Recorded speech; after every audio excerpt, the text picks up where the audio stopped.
Hey everyone, Steve Seinberg here, Arrow in Flight Astrology. Thanks for joining me for a look at the week ahead in astro events. What's happening up there? We like to talk about that so you know better how to plan for what you can get accomplished down here this week. So what I'm about to say is pretty general in scope. It's not really possible in a video of this size to tailor everything to everyone who might watch it. So if you want to get more specific reading on how everything up there might affect you down here, you as a unique individual, please feel free to use the contact information below this video and set up a personalized reading with me. I do them all the time. I'd love to work with you. This week we have some pretty impressive stuff happening. We have a lot of activity by the sun. We have Mercury getting very busy in the mix. We have the planet Uranus kind of pitching in some crazy, wacky Uranian energy. We have a new moon coming up in the middle of the week.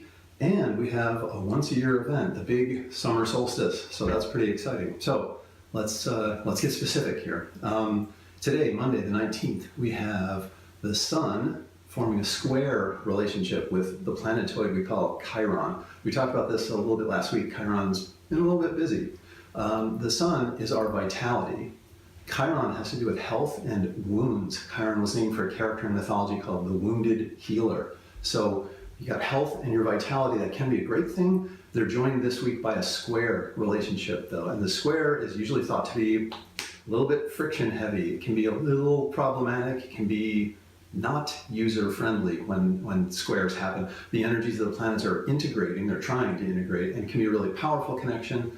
But imagine two people forced to work together that don't care for each other very much. It's that kind of feel. So this could translate as reopening of wounds, or you're not healing, whether from physical stuff, emotional stuff, spiritual stuff, not healing as robustly as you might hope, or even as you normally would. Your healing capacity might be not at its finest. So just take it really easy in the first part of the week. The sun moves pretty quickly, so this relationship should kind of fade. Let's say by Wednesday, Thursday, you should be feeling it easing up and letting you get back to business. But maybe be kind of extra gentle with yourself for the next few days, and all should be well. Just be forewarned that this is the arrangement right now. The sun and Chiron maybe sniping at each other a little bit. So same day today, Mars is making the relationship we call a quintile. We talked about quintiles last week too, with Uranus, which I said was going to be getting busy this week. This is a really interesting relationship. I love the quintile. I think it's kind of underrated. I think it brings us synchronicities, kind of an alchemical mix of probabilities such that things that normally wouldn't work together will while the quintile is in effect. So we need to look at what does Mars symbolize and what does Uranus symbolize, and how are they going to go together in this alchemical, cool kind of way. Mars, among other things, is our drive toward having anger. It's our relationship with the fear-bravery spectrum, our sense of adventure, our impulse. It's our ability to jump into things like conflict, competition, challenges. And I think I have to circle back to anger management. That's a big one. So think about those things. And now how are those going to blend with Uranian energy? Uranus is sort of the planet of the eccentric, the weird. When Uranus gets involved, things can get unusual. It can lead to great creativity. It's sometimes associated with the concept of genius. Albert Einstein, for instance, has some interesting Uranian things going on in his birth chart, if you care to look. But so when our Mars function gets quintile happy with Uranus, we can expect maybe some really innovative stuff in terms of how we're coping with our own anger, with our own ability to access our bravery. This might be a really interesting time to challenge yourself, put yourself into some situations that you might normally shy away from or just avoid altogether. You might surprise yourself. You might, at this time, have some real support, internally, externally, with coming up with new solutions, new interesting ways of trying to approach things that you hadn't thought of before. And if you do this, if you get brave, you might find that the universe seems to conspire to help things work out pretty well. You might surprise yourself. So think about it. Get a little bit out of your comfort zone, maybe. Just don't remember what I just said minutes before about the health stuff, Chiron and the sun, mixing it up. Don't tax yourself. Do it at a comfortable pace. Be brave, but don't go overboard with it. Don't try to run your first marathon today without training or something like that. Be reasonable about being brave, but be brave. So it should work out well if you're kind of sensible about it. So tomorrow, the 20th, we've got Mercury. Mercury is chasing the sun right now. The sun is moving around the dial toward the end. It's moving through the end of the sign of Gemini. Mercury's coming up behind it, and Mercury's faster. It's catching up. So keep that in mind. Put a thumbtack in that concept. We're going to come back to that in a second.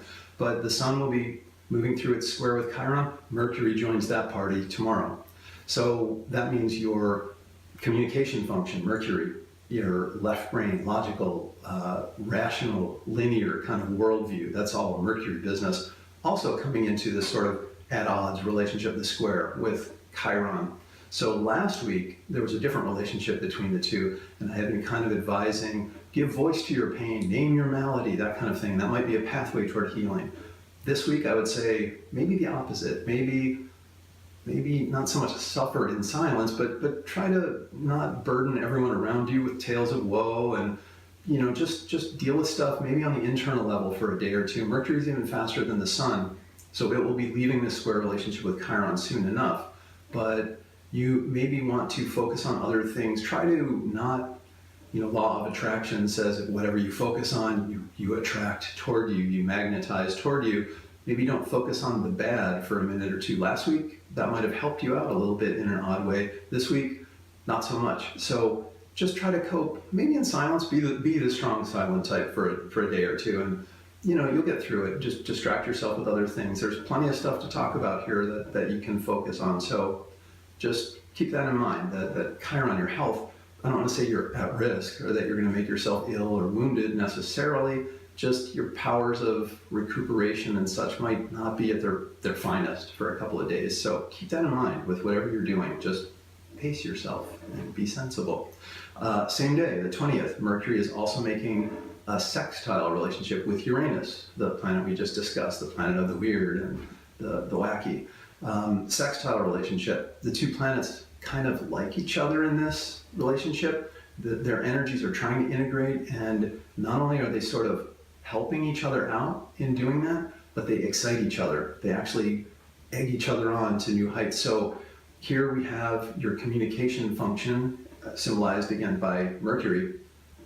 Maybe some really innovative stuff can come of it when Uranus gets busy in the mix. So it could be a great time for writing, creative writing, professional writing, whatever it is you want to kind of put pen to paper and get busy expressing. This could be a really great time. You might surprise yourself with some really unusual stuff. You can try that. There's a thing called automatic writing where you kind of get a little bit trancy and then let your pen get busy on a piece of paper while you're hardly paying attention and see what words come out. People who are kind of metaphysically oriented will do this as a practice, and some people are really gifted at it, get amazing results, tremendous messages that can offer guidance and inspiration. So you might want to consider trying that if you've never given it a go. And if it doesn't work out, scrap it and move on. But it's a worthwhile experiment. And again, the window for this won't be open for very long because Mercury moves really quick. It's a sprinter. So 2 days or so on either side of the peak, and the peak is the 20th. So think about harnessing your communication in new and interesting ways. The 21st, that's a big day. So on the 21st, the sun moves into the sign of Cancer, which signals the summer solstice. It's the longest day of the year in the northern hemisphere, more sunlight than you ever get. The summer solstice is for the sun what the full moon is for the moon, biggest and brightest. But it's much more rare because the sun moves much more slowly than the moon does, as it appears from our vantage point on Earth. So everything that you've been working on since, say, the winter solstice, and things you've been tending to since the spring equinox, that all can come to kind of a crescendo on the summer solstice. And you can really kind of pick your projects that you want to carry forward from this point. But just remember, they're all super energized, and the sun is a very conscious kind of symbol. So a lot of times I counsel, cultivate your intuition, listen to your intuition, don't talk yourself out of it, listen to your creative right brain. The sun is a little bit more of a left brain, conscious mind kind of thing. And coincidentally, this year, the solstice also sees Mercury almost simultaneously entering the sign of Cancer with the sun. It's almost like they hop across a threshold together and then hold hands and sing songs. It's kind of a joyful, really interesting, kind of happy coincidence, if you believe in coincidence. So think about how you have been spending your conscious energy in the last few months. What's been on your mind? This could be a really great time to try to pick out a couple of things to work on as you move forward in positive fashion. The sun is a very positive kind of symbol for the most part. It's happy, it's about vitality and life force. What's not only been on your mind consciously, but the things that have been on your mind that make you feel alive, whether they've been on your mind because they are going well and they're making you feel alive, or you can even turn this to your advantage in relation to things that have not been going the way you want, that have been kind of preying on your mind, that feel negative. You know, your relationship's not going the way you want, your job, your home, whatever it is. How can you turn it around and think, not, woe is me and this isn't going well, and don't think negatively like that. Think on the flip side, how can I make this positive? How can I see this as a cool challenge for myself because I know I'm up to the task? Think of it that way, in the sun kind of fashion. How can you shine and let the sun shine through you? These are summer solstice kinds of practices. So Wednesday, summer solstice, could be a really big event, could be a really great positive event for you. The new moon comes up 2 days after that. That would be Friday, Thursday. By Friday here, I mean Thursday. The new moon is going to be in the sign of Cancer. A lot of Cancerian events this week. New moons are usually great times for new beginnings or releasing things. And Cancer it's a water sign, which are the emotion-based signs, and it might be the wateriest of the water signs in that sense. The Cancer people feel things very, very deeply. It's a very, very emotionally based sign. So maybe think about things you want to release during the new moon, the emotional things that have been kind of weighing on you, dragging you down, have not been helpful, profitable for your cause kind of thing. Release things or start new ones. Maybe do both. Release the ones that aren't working and try to embrace some things that are. So think about that on the new moon on Thursday. New beginnings, Cancerian stuff, emotional stuff. Great time to start a new cycle. On Friday, we have a really interesting aspect coming our way. It's Venus trine Pluto. So a trine, sort of like the sextile that I mentioned earlier, without the excitation bit. So it's two planetary energies trying to integrate in ways such that they feel very harmonious for the person experiencing. It can be very pleasurable, very user-friendly. It's like the two energies involved, in this case, Venus and Pluto energies, they get each other, they like what the other's trying to accomplish. It's, you can picture like an old-timey cartoon character saying, I like the cut of your jib, kid, that kind of thing. They really enjoy what the other's trying to do and they want to help out. So Venus, among other things, it's our relationships. It's our drive to form and have relationships, including romance. Not always, can be platonic, but definitely can include romance. Pluto, on the other hand, is a much tougher, more severe kind of energy for the most part. So when Pluto gets involved, you sometimes, it's understandable to be a little nervous if Pluto is showing up. But with the trine, odds are that it's going to go pretty well. So Pluto can add dimensions of, people like to call it the higher octave of Mars. Some astrologers will say that. So Mars is our raw sex drive, our drive toward passion. Pluto is sort of a more sophisticated, more modern kind of take on sexual urges, among other things. So think a layer of intricate psychology added to your raw sex drive, combining well with romance. Could be a really great time to spend some quality time with your partner, or maybe to find a new partner. So we might see some really interesting kind of happy energies out there in the world, helping people with their romantic affairs toward the end of the week. So that'll be a pretty good one. Make use of that one while the window's open. And then on Saturday, the last one, cautionary note. I don't want to be alarmist or anything, but this one's a tough one. Mars will be forming a square with Jupiter. We talked about Mars. It can be the raw sex drive, it can be anger, it can be our drive toward engaging in conflict, competition, that sort of thing, challenges, conquering challenges, having adventure. Jupiter tends to make things bigger. That's partly why we like it, because in modern society we seem to like bigger things. Bigger is better. You've heard that phrase. However, with the square relationship, the two planetary energies can kind of foil each other, kind of frustrate what the other is trying to accomplish.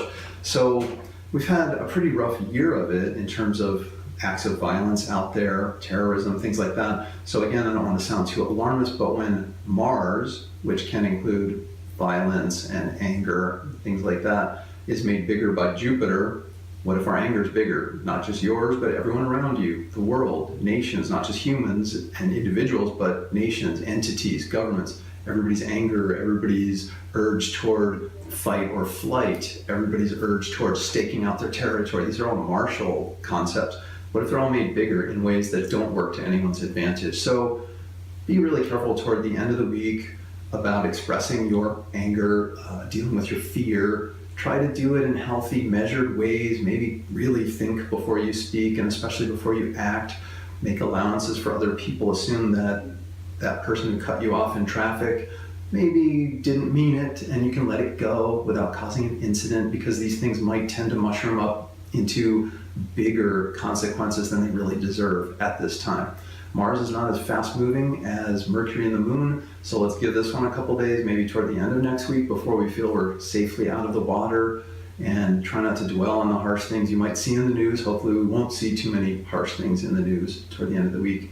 But other than that, the week looks pretty good. We have some great things happening, and that summer solstice is especially really noteworthy. Like I said, once a year it comes around. So try to make use of it. Try to focus on some happy, positive things, and that might be rewarded. Be Uranian, be weird a little bit, and have a great week, everyone. I will look forward to seeing you here this time next week. Thanks.